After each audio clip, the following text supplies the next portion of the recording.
কিছু ব্যাটার আছে যাদের উইকেট সংখ্যা অনেক বোলার থেকে বেশি। ব্যাটসম্যান হয়েও প্রচুর উইকেট শিকার করা 5 ক্রিকেটারকে দেখে নিন। Number 1, Chris Gayle. ব্যাটিং তাণ্ডবের পাশাপাশি বল হাতেও মাঝে মধ্যে ম্যাজিক দেখাতেন গেইল। ডানহাতি অফ স্পিনে বেশ কার্যকরী ছিলেন তিনি। আন্তর্জাতিক ক্রিকেটে গেইলের উইকেট সংখ্যা 207টি। নাম্বার 2, সচিন টেন্ডুলকার। টেন্ডুলকার ইতিহাসের সেরা ব্যাটসম্যান, এটা নিয়ে খুব কমই বিতর্ক আছে।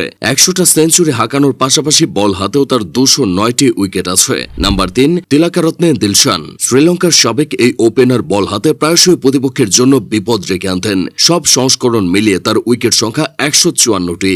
নাম্বার 4, সৌরভ গাঙ্গুলি। ভারতের সাবেক এই অধিনায়ক ব্যাট হাতে বারংবার দলকে জিতিয়েছেন। বল হাতেও তার 132টা উইকেট আছে। শুধু টেস্ট ক্রিকেটে 100টি উইকেটের পাশাপাশি তার 2টো ফাইফারও আছে। Number 5, Joe Root. ইংল্যান্ডের এই ব্যাটিং মাস্টার আন্তর্জাতিক ক্রিকেটে 20,000-এর বেশি রান করেছেন। পাশাপাশি পার্ট টাইম বোলিংয়েও তিনি 107টা উইকেট পকেটে পড়েছেন। টেস্টে ভারতের বিপক্ষে একবার 5 উইকেট পেয়েছিলেন রুট।